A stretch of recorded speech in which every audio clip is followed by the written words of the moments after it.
Alright, real quick, since I'm not here, I want to give you guys some feedback from your homework quiz from yesterday. There's two different versions, B and C, for numbers 1 and 2. C has the questions reversed. The answer choice is scrambled, so pay attention. Bookstore wants to determine how many books people in the surrounding area read per month on average. The survey, every third customer who enters the store, every third customer is our systematic because of the every third. Same bookstore wants to determine what books customers want to read. He puts an online survey at the bottom of every receipt. Customers may take the survey when they get home. That is completely voluntary.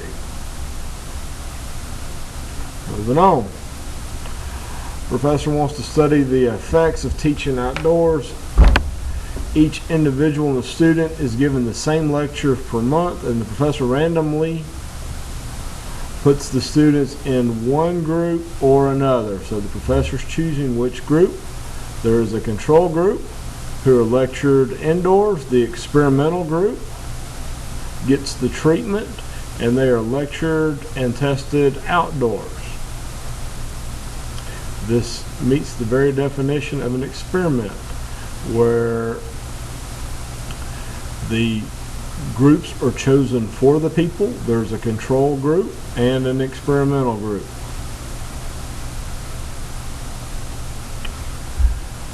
Below are bowling scores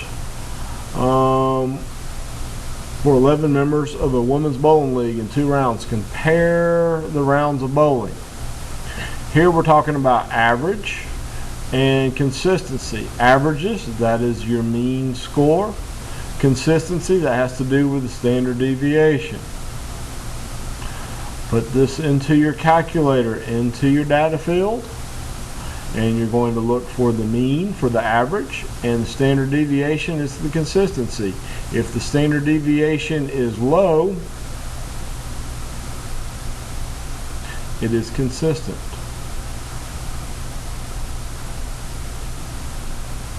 If the standard deviation is high, it varies or is inconsistent. Okay, I'm going to pause it and pull up my calculator for you. Okay, so in my calculator I hit data, input all this data for round 1 and L1, all the data for round 2 and L2. Now I want to see my data, so I'm going to hit second, data, one variable statistics.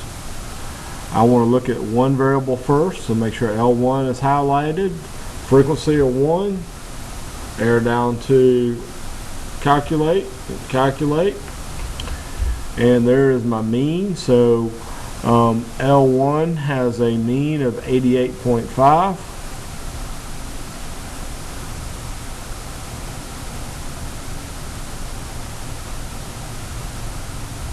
And let's see what else we see. I arrow down here. There's the mean. That is the sample standard deviation. And this is the population standard deviation. So I want standard deviation is 6.8.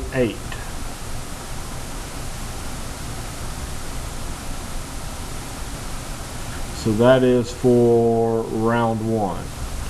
And we'll look for round 2, and we'll find its mean and its standard deviation as well. So real quick, back in my calculator, I'm going to hit second, data. Second, data. I want one variable statistics. I'm going to arrow over and highlight L2, hit enter to select it. So now I see L2 is highlighted, frequency still 1, calculate. And let's see here. Mean is 86.3 and a standard deviation of 5.1. So 86.3 and a 5.1.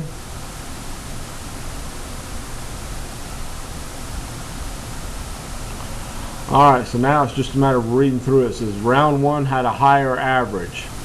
Yes, that's true. It was higher. So I could scratch through. Round 1 had a lower average, and round 1 had a lower average. Now it's about the consistency and less consistent. Less consistent means it has a higher standard deviation. It has a higher standard deviation, so that makes it less consistent, and it had the higher average, so that's what I'm after. Again, the only way to do this effectively, take the data that's given, put it into your calculator, evaluate your mean and your standard deviation, and understand what it means. Low standard deviation is very consistent.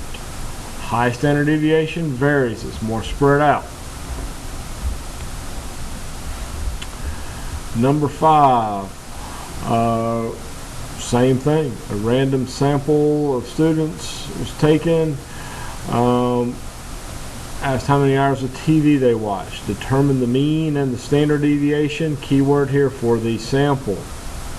Okay, so the standard deviation for the sample looks like this. It's a big capital S and an X. That's the sample. The sigma, this is the population.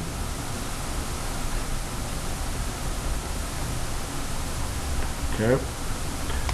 So I'm going to do the same thing, put it all in the calculator, but I'm going to spare you guys that. So when I do this, I find that my mean is 27.73. So I know I'm looking at a mean of 27.73. So these aren't going to work. Now I got to find my sample standard deviation. That is capital SX instead of this one. So since this is my sample standard deviation and that happens to match what's on my calculator, the sample standard deviation, there we go. And the last one, questions were a little bit different depending on what you had. So version B, you have this here. This is left skewed. It is being pulled out to the left. From being a normal curve, it's being pulled left by some kind of outliers or some things down here that don't match the rest of the data.